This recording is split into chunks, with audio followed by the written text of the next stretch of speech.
Off, any changes to the agenda? If not, I'll entertain a motion to adopt the agenda as presented. Thank you, Councillor Graham. Call the question. Those in favor? That is carried. Before we get too deep into the agenda, I just wanted to take a moment to recognize over the weekend,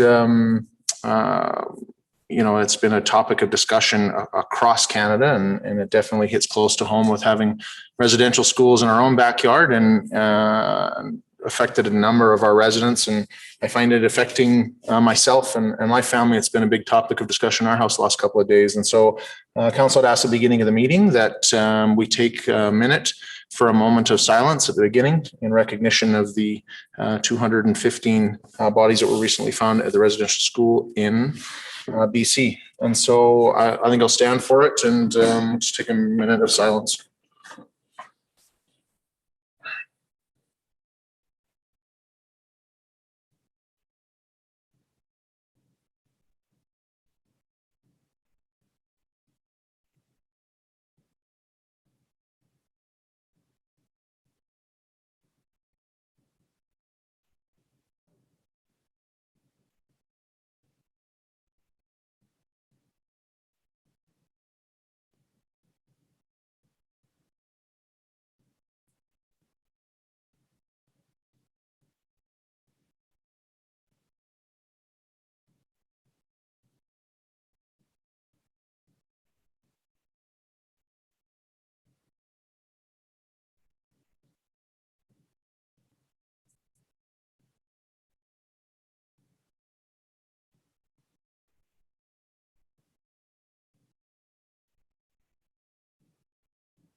Thanks.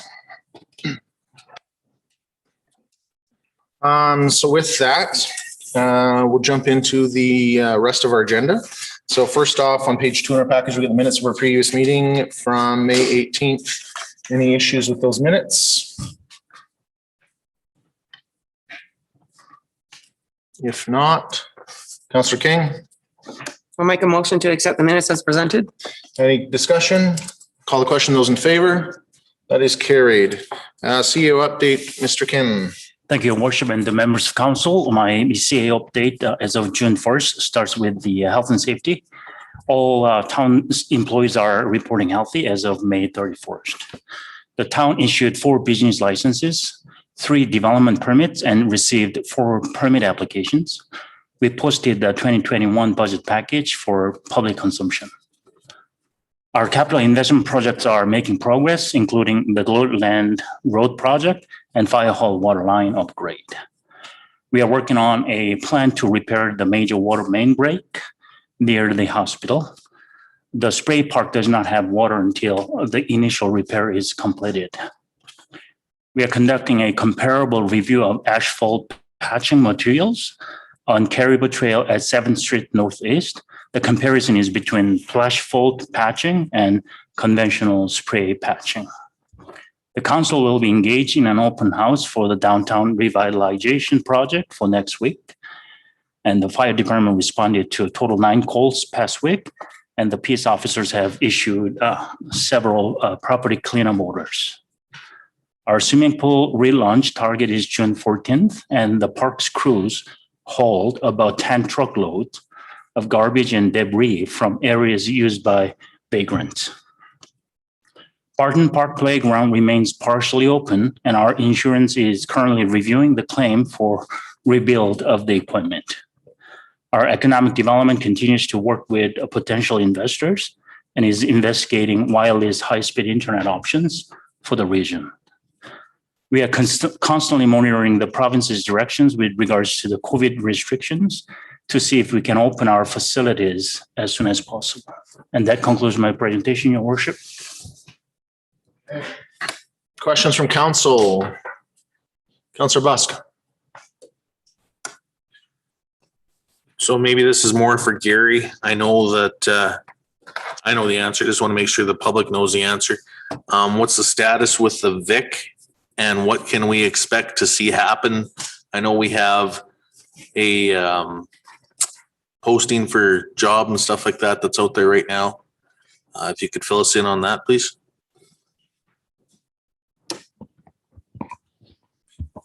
Yes, thank you.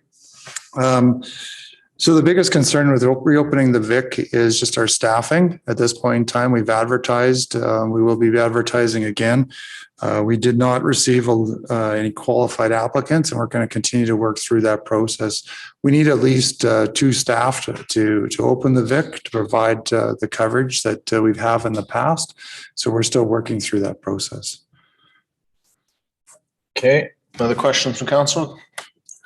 So can you tell me how our staffing is with the rest of our facilities? Are we going to be able to open up should COVID restrictions ease and have full use of those facilities? I'm thinking of the program planners and things like this. I know we're having problems with getting qualified applicants and things like that. If there's something that can be pushed through our social media saying that we need people or what, we've been down without our facilities for so long that I think our public could be itching to get in and use these facilities. So yes, of course, staffing is our number one challenge. Our program coordinator is leaving us as of Friday for maternity leave, and we've posted this position some time ago. Haven't had much for response to that ad. We've trying to post positions for Rec Assistant 2s and Rec Assistant 1s. Again, not a lot of uptake on those. We're continuing to work with our HR manager to go through those to screen any possible candidates and trying to move forward. I think we are reposted most of those ads again. I'm just looking at each other on that. And the travel counselor again. We do. Sorry. Yeah, we have posted them, but I had one applicant that's not qualified for the program coordinator and three for the recreation assistant 1. So I don't know. Sandra's been very good at doing some posting. I shared it, and that I know it's through the Alberta Recreation Parks Association, it's through the Recreation Facility Professional Association. So I'm not sure that posting it, but You're not getting a lot of people applying. And so the other thing I wanted to mention is that last week I was involved in a meeting with Alberta Rec and Parks Association, and this isn't a Slave Lake unique problem. I mean, I know it affects us with our operations, but across Alberta, recreation facilities are having a hard time with staffing. And some of it is probably linked to the uncertainty. I mean, over the last year, there's been all this uncertainty that we've been open, we've been closed, we've been back and forth. That's what the assumption is that that's a big part of it. But we're not alone in struggling to try to get staff. Restaurants aren't much different at the moment, just so we're all in the same boat. Keep going, Councillor Bus.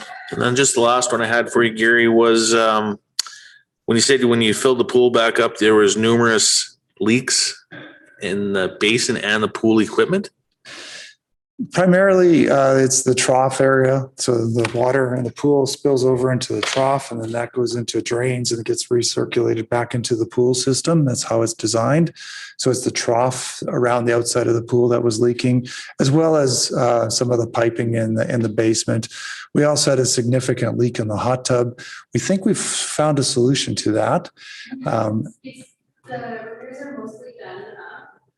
So it's in like underneath the drain, there's like kind of a bit of a sump. So it was leaking really bad there. So we ended up taking out the old anchors from the old drain covers, because when they did the work, they left those in there. So when they're siliconing, so the staff were trying to get like under and over and get all the cracks. So we just took like a hammer, just chiseled it out. And they've done a really good job siliconing it, and then they're actually going to take a epoxy paint and do a paint coating, so all the same that's in the hot tub, the rest of the hot tub, so it should be sealed as well after this. Okay. Bonds are the company that's fixing the process up tomorrow. Look at that. So water still circulating. We dropped it down a couple inches so that the troughs will be nice and dry. And then Okay, so I have a question. So to be clear, like for years, we have been talking about this issue with the hot tub and there was this mysterious leak in the drain and do whatever. But a couple of staff took a hammer and chiseled to it and it's fixed. So The utilities department, they helped us find the exact. That's what I was- So this is more than a slight leak. It was leaking down from the skimmers to the bench in an hour and a half. So this was more than what we were having before. Okay. Okay. And I did want to mention and shout out to our utilities crew from the town. I mean, it's not normally their work, but they brought their cameras over and They probably saved us a ton of money. vetted through the lines and if be able to figure out a better solution. And picked the wall. Okay. And also, did you fully staff the pool then? We have all the lifeguards, we have all the staff that we need to be up and operational, hopefully on the 14th of June? We have 5 lifeguards. So Typically have 10. We'll be able to open. I don't know I don't know what we're allowed to run yet. They haven't released all the fine details of step 2. But we do have enough staff to open. We just don't know what. We'll be able to open at our full capacity, but I don't think we'll be able to open at full capacity from the government side of things. So for those that can't hear, we're doing this by video here and there's no microphone. We're hoping to open, we'll probably likely have reduced capacity. We're only at half staff. We're going to continue to recruit and we don't know what the restrictions are going to look like.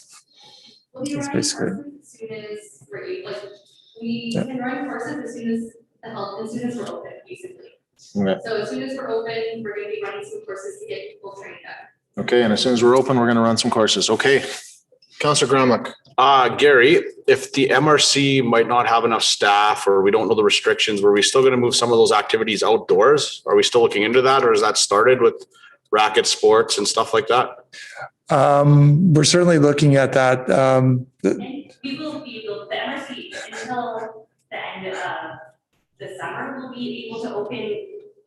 There might be some days that we might have to keep hours, but we should be able to open within what we normally operate for the summer. It's just putting that plan in place for September, because that's when we pick up, and there might not be a lot of programming. They'll be dropping to the field house, they'll be able to do the track and things like that, but programming is probably where we'll see a pickup to start off with. Jamie's been very, very good, and she got those activity kits that she's done, she's has them all the way to the end of July, so we have a continued time there. Ashley, who is our recreation assistant 3, sorry, I always get the numbers mixed up. She's got a programming background, so she'll fit in where she can, but we also have to appreciate that when we open up, we've already had requests from the legacy center, we've had people wanting to book youth activities in the MRC, so just, it's gonna be a balance, and it's, I know everyone wants to see everything come back, but it's, we have to figure out where our capacity is as well, so. Okay. So for audio recap, in Cole's notes, we're planning to open up and during the summer, we should be okay. We're going to have to deal with capacity as we move forward with staffing about what we can and cannot do. And we'll figure that out in the weeks ahead. Other questions from council? So, Councillor King. I just have a few. I just got a message on the way down to the meeting that the wood sign, the wooden post sign leading into the hospital trails has been knocked down over by the baseball, like I'd say the baseball diamond side. There's like a wooden post. So it's in Sinclair Diamond? No, it's right at the beginning of the trail heading into the trails in behind the hospital. Gallery trails. Someone will know what I'm talking about, and I have a picture, so I'll shoot them that. It's likely the ones that's right across from the parking lot there, right? Yeah, we'll take a look at it. I know the signs, I was on the trails on looks the like it's weekend and I rotted think they through. were all up in there, but it must be fresh. Yeah, it's pretty fresh, I'd say. And another question I had was, I've had a few messages about backyard fire pits. Basically, individuals leaving their fire pits unattended. Over the May long weekend, I got a few messages about it from a few different people. So I don't know if there's a fire bylaw. The police response was that they couldn't do anything because there's no fire bylaw. I don't know. I don't know what the steps would be for that. Through your worship to the counselor, it is the individual's responsibility to attend the fire that they started within their backyard. Currently, given the weather system, we don't have a additional restriction with respect to the backyard fire. So if there are owners who don't attend when they started the fire, it's a personal responsibility. And if there are witness or whatnot who can report to the town, that will definitely reinforce some of the bylaws. Okay, I was just curious because I had heard it once before, but over the May long weekend, I had got a few from different parts of town, so it's quite concerning. Yeah, so typically, got a few of those requests myself over the years. And so there really isn't a bylaw that says it has to be this or has to be that. So it's typically a neighbor on one side saying, hey, I'm concerned about my neighbor on that side. And I say, if you think there's a significant safety concern in regards to fire, you should call the fire department. And so then the fire department will go out there and assess and determine if it's an issue or not. And if some education is needed with that property owner, they'll pass that along. But that's the message I would give So up. rather than call the RCMP, just call the fire department. Totally. Okay. Fire is fire. Okay, other questions, comments? I got a few here. So Gary, sorry, Camille. So elaborating here, the plan is to open the pool for the 14th, depending on restrictions. That's correct. Okay, so everything else is looking on track. The stuff behind the scenes, change rooms, all that's looking good. Our only real issue right now is the trough here that's got some leaks and they're coming up tomorrow to repair. That's correct. And we need a bunch more people. And we can always use Which more we're staff. recruiting. Yeah. Okay. So if you're looking for a job lifeguarding, this is the time. Okay. So like, has water been tested? Like, that process is still ongoing. And That process is ongoing. Water samples we're now into the stage where we're sending our water samples in weekly as we normally would for operations. And we did get clearance to have people in the water. So our lifeguards were swimming last week and last weekend okay. for their initial pieces. And The other pinch point was training. So that piece. Exactly. And so you have to bear in mind that some of them haven't been swimming in a year. So they need to get their skills up before we can be able to run our recertification courses. Next week. Okay. Yeah. They can't work until they're certified. Staff recertifying next week. Okay, perfect. Temporary repairs for the spray park. Can we elaborate on that one? So I understand now because it's seen the thing come out because this one was a new one for us that we learned from Facebook. So I saw it come out, and what I understand now from behind the scenes is that it's the water connection. So we had this water line, a main, a 10-inch one that broke underneath the Sarge Creek into the northeast and that sort of stuff on those people. And that one is affected. There's no opportunity to run temporary water line for it for now and get people using it, or? To your worship, yes, there are. So we are approaching this in two stages. So the first thing is to get the valve and the permanent, fixture to stop the water, and then be able to redirect some water into the spray park. And the second stage is to permanently repair the water main, potentially through different alignment, which means different routing. Right. Because the current routing is actually itself is was an issue that it was installed on the embankment of the creek. Right. The bank slid and we figure it broke, and there was a lot of potential to fail, and it failed because of that. Okay. So to be clear, there's a report coming that council's going to look at that assesses some longer term options, and that's coming next week or the week after? We are working as we speak, and it's either next week or the week after. Okay. So in the meantime, though, because none of that stuff will happen quickly, right? Like that's the normal case of the world. You guys are also looking at temporary solutions. And sorry, when would you guys have some elaboration on temporary solution? So we probably by next week we'll be able to bring some plan to you in front of you, showing how we can do some temporary repair. Okay. And by within 2 weeks, we'll be able to bring some permanent solution too. So logistical question, because my mind works in that kind of fashion. So the main feed coming in obviously is underground. So is there a spot to connect to it, or we get a hydrovac down to it to provide a new input? Or do you know? Yeah, I don't have a particular drawing in front of me. So because, from where it failed all the way to the spray park, there is a line already currently. So we are trying to stop the problem there. Isolate that line, And then have a detour from that point to the park. So that's a temporary solution.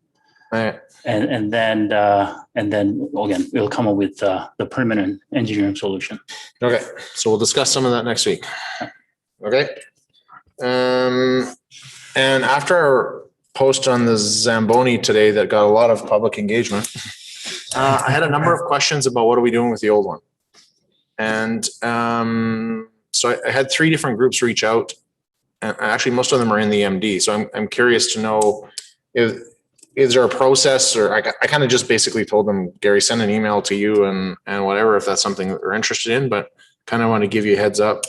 This is a hot commodity. So yeah, for sure. As per our policy, we do have to do a public process, either auction or some other type of public process. I know we did have a informal request from Slip, who looks after our outdoor ice surfaces for us, to add it as an additional piece of equipment that they might be interested in. But they also wanted to test it out to see how it would work in that environment. Weren't able to do that. Well, we wanted to keep the old one in operations until after ice was in, so that we can transition to the new one and have proper training on the new one. And there's certainly Calvin, operations director, was doing some research around the value of that machine and what they typically could go for in a market. What we do know is that they do sell higher in the wintertime than this time of the year. So I think it's in our advantage to wait until fall to deal with it. Okay, Councillor Busk. So with the announcement that ball is going to go, but soccer isn't, does that mean that we don't have to cut the schoolyard over there that we normally do for the soccer program all year? That's correct. Okay, so any last questions for for CEO? Okay, if there's none, we'll move into reports of new business, which is the asset management policy, Gary. So, Your Worship, I wanted to provide council with an update since the last report that we had, and then and introduce to you a new policy around asset management. So the last report that we brought to you was on February 16th. Since that time, our Asset Essentials software has been implemented. That's been our primary focus, is getting the software up and running and working with the software vendor into that process. That is up and running. So all our town departments can certainly do work orders and project management through that software. And that was our number one goal. All our assets in terms of all our pieces of equipment and facilities and our water, sewer, road infrastructure, so on, is all in that system. And so now we can tag work that we're doing to specific pieces of equipment. For example, air conditioning in this building isn't working. They can associate the work orders to the chiller or to whatever piece of equipment was offline. So that was the first phase. From here, where do we go? Well, we know that FCM for our funding will require some more documentation to be filled out and brought back to council for approval. We also need to work on tying our software to our long-term capital plan. So that's the next big step. But we're doing this in bite-sized chunks, so to speak, and in pieces so that we can keep it moving forward. But getting the software up and running was the most significant milestone that we've crossed. So I also have for you an asset management policy for your consideration. This is a requirement of the grant funding that we received from FCM, is to have a policy in place. This policy pretty much mirrors a recommended policy that AUMA has for municipalities. And essentially it recognizes that the town will use a forward-looking type of approach to look at risk and cost over service levels, and try to find the right balance between risk and cost, and making sure that we have our assets are there for our future use in providing our services to our residents in the long run. So that in a really quick snapshot is what the policy is all about. It's also about making sure that we are undergoing long-term financial planning, that we're renewing our trying to renew our resources the best we can, and trying to find that balance as we look at our annual strategic plans going forward, which is a lot of what we already do, but we just needed to put it into a policy format. Okay. Questions, comments from council? Going once, going twice. I think it's sold. Councillor Busk. Make a motion that council approve the asset management policy. Any further discussion? Call the question. Those in favor? That is carried. Okay, thanks, Gary. So next, Mayor's Corner comes before correspondence. Well, I'm gonna jump into correspondence because part of this was around the discussion. So, we've had a number of municipalities that have been sending out letters in support of RCMP, and this is directly related to the provincial government's decision to kind of evaluate or consider having their own Alberta police force and move away from the federal RCMP system. And so we had talked about at a previous meeting there about kind of our thoughts and where we wanted to go with that. We've been asked by other municipalities to send letters of support. And so we had put this on the table there tonight to have a discussion about where everybody's head was at and what they felt we should do. So with that, verbal discussion, debate, opinion, who wants to go first? Councillor Busk and then Brando. First of all, I think that the RCMP do an outstanding job. I know we've sent letters to the provincial ministry trying to get the whole, I guess, judicial system looked at. The problem isn't with the RCMP. The problem is after they've caught the criminal, after they've done the crime, I guess, they're not doing the time. And I think that the Alberta government, as well as the federal government, should be focusing on that instead of trying to spend umpteen millions of dollars to start up another organization to replace the RCMP. I think it's fiscally irresponsible to do that.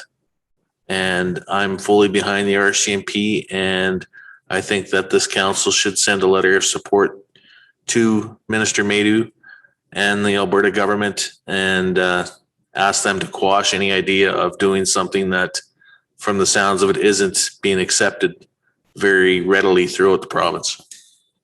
Councillor Brando. Yeah, pretty much said what I was going to say. Just not in favor of our own provincial force, just because it's going to come on the backs of our taxpayers, and not in favor of that. We have a really good relationship with our CMP, and I don't see that changing. So yeah, I don't want to replace them. So I'm in favor of writing a letter as well. Okay, Councillor Ferguson. So I'd like to start by saying that I fully support the women and men who serve in law enforcement. However, I cannot support drafting a letter of support for the RCMP. So let me explain here. There's a much bigger picture here than just supporting the RCMP. The bigger picture is that Alberta is not treated as an equal partner in Confederation, and we need to start doing things differently. A poll in 2019 from Abacus data showed that 75% of Albertans felt they were treated unfairly. No doubt, I would say a majority of our residents feel the same way. So since 2000, Alberta has sent more than $300 billion to the rest of Canada than was spent here. And what do we get in return? Bill C-69, dubbed the No New Pipelines Bill. Bill C-48, which is the tanker ban bill. Failure to lobby for Keystone XL. Changing the goalposts, which led to the Energy East pipeline being canceled.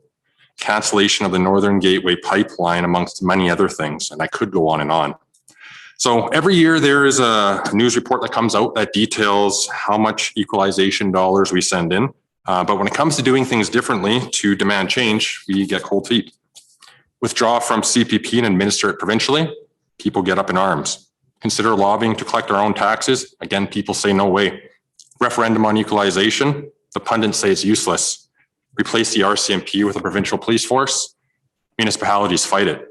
So how can we expect fairness and things to change if we just keep accepting status quo?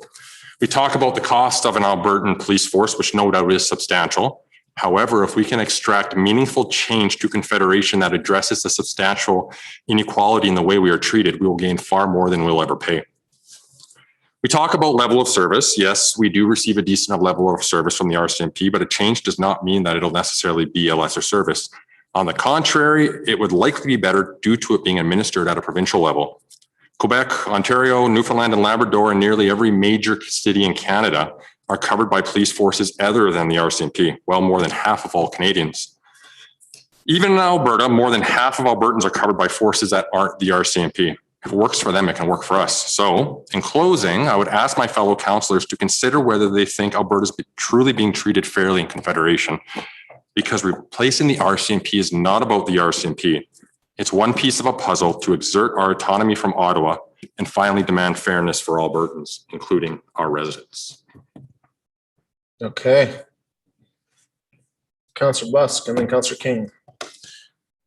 So if that was the overall aspect of the whole provincial push for this, maybe they should have been forthright saying this instead of, I guess, putting rural Alberta, I want to say, in the back burner. Sure, I know Edmonton, Lethbridge, Calgary, everybody has their own police force, but it's still ludicrous to go and spend millions and millions and millions of dollars of taxpayers' money to start up another entity when we already have problems with healthcare, with teachers, unions, and things like this. This is going to be another union that is always fighting for more money, for the feeling of being underpaid for what they do.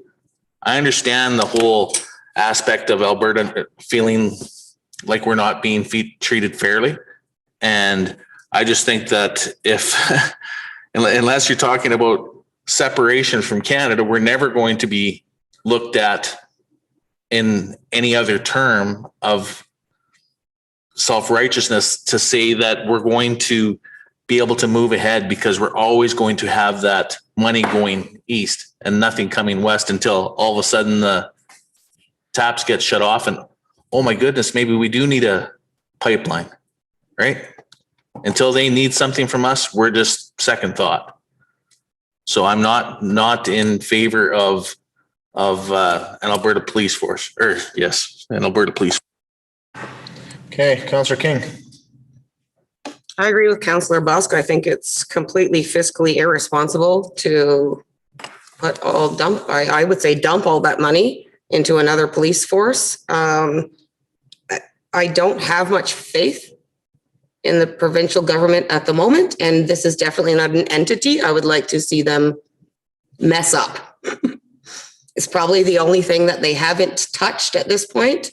Like Councillor Busk said, they've been fighting with teachers and nurses and doctors, and the list goes on and on and on. I think we're in a good place right now with the RCMP do a great job. Our taxes would have to increase exponentially in order for this to come to fruition. So I am definitely still in favor of sending a letter. Okay. Any other comments? Who else want to weigh in? I'll weigh in.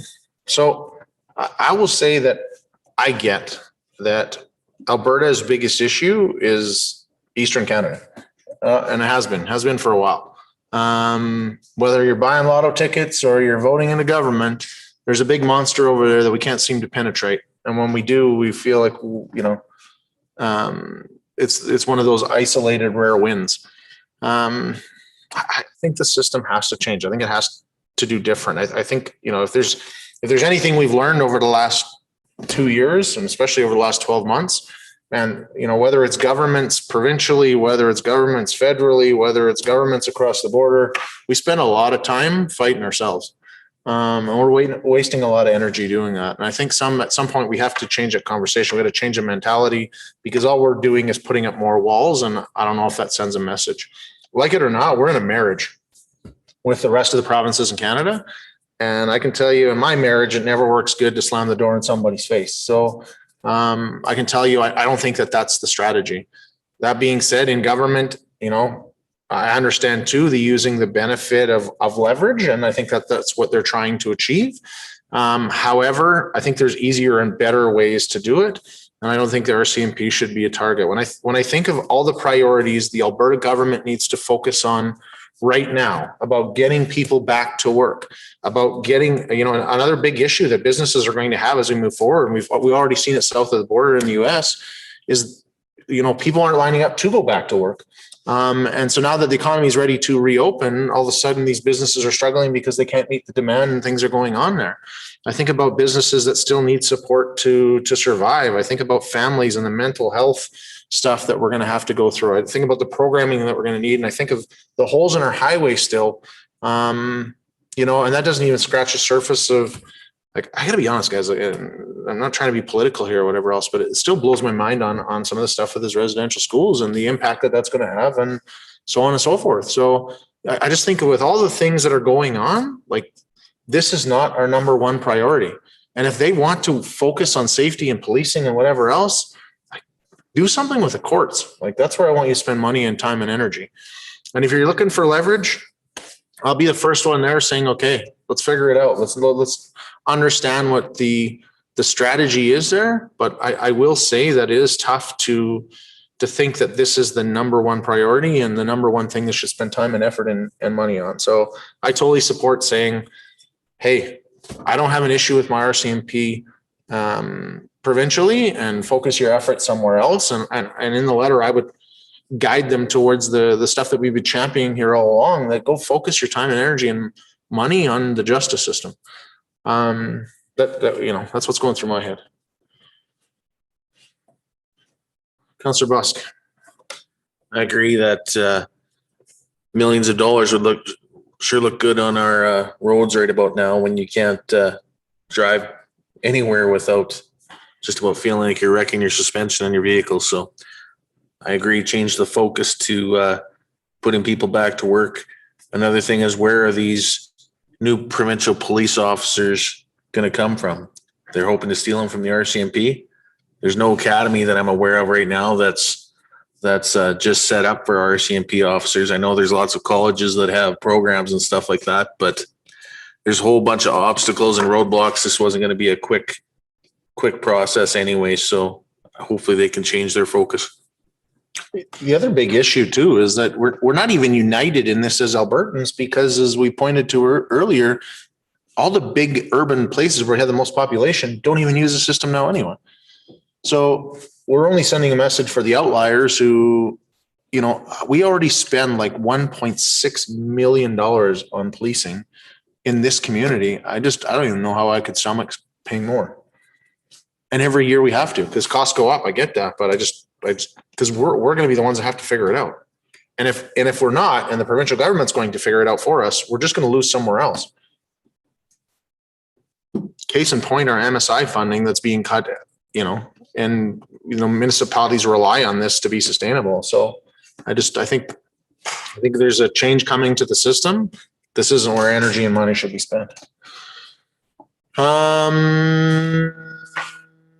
Okay. I hear no more other comments or debate.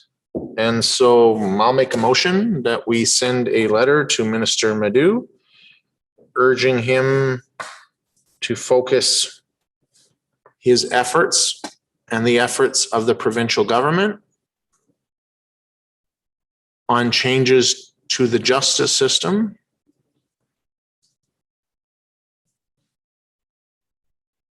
rather than our provincial police force. Any further discussion? Call the question. Those in favor? Those opposed? That is carried.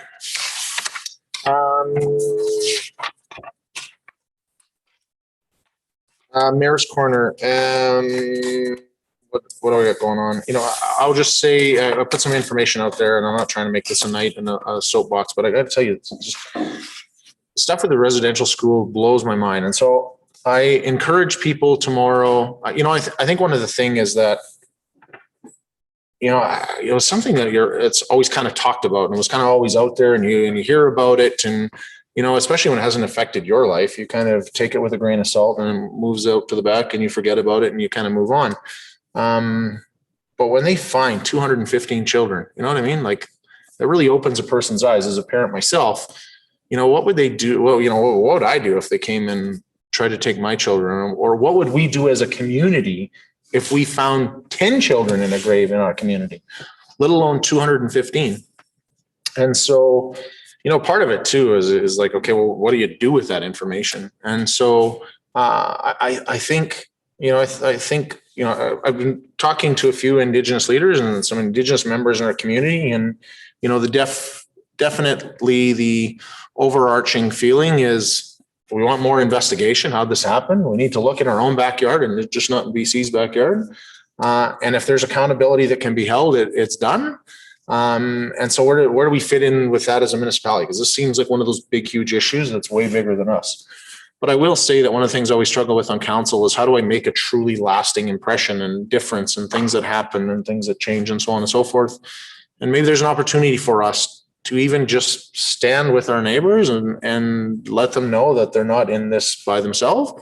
And so I think our recent group here with this regional growth collaboration group would be a good thing to reach out to them for some direction.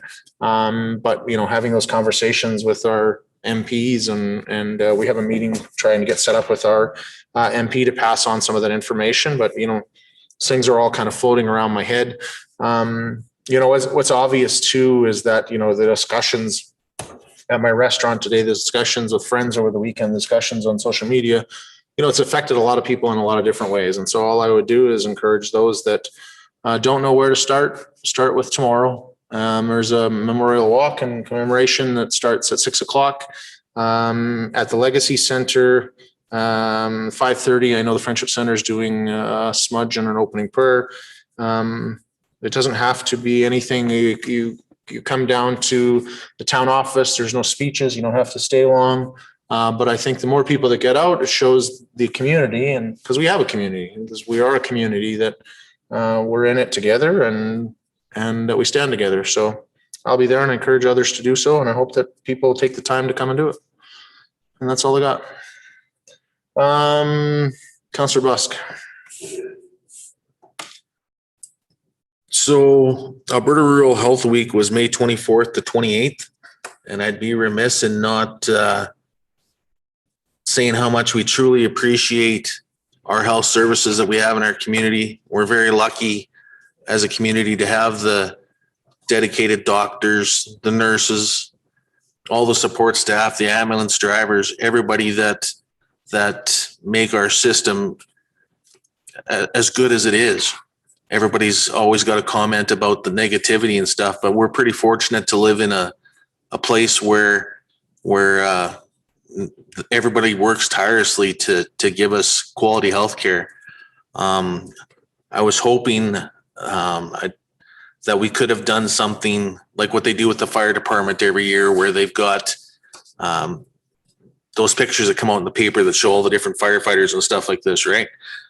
I think that we could have done justice to our health services and other areas of the community, not just them, but this pandemic has taken a real beating on those services, and not just the general public itself. But I would have liked to have seen some kind of gesture made showing the pictures of the faces that work tirelessly for us, instead of just a mask from there down that nobody tends to appreciate until they're absolutely needed. So going forward, I think that's something that we should look at as a council is showing appreciation to those groups, whether it's the health services or the fire department or the protective services.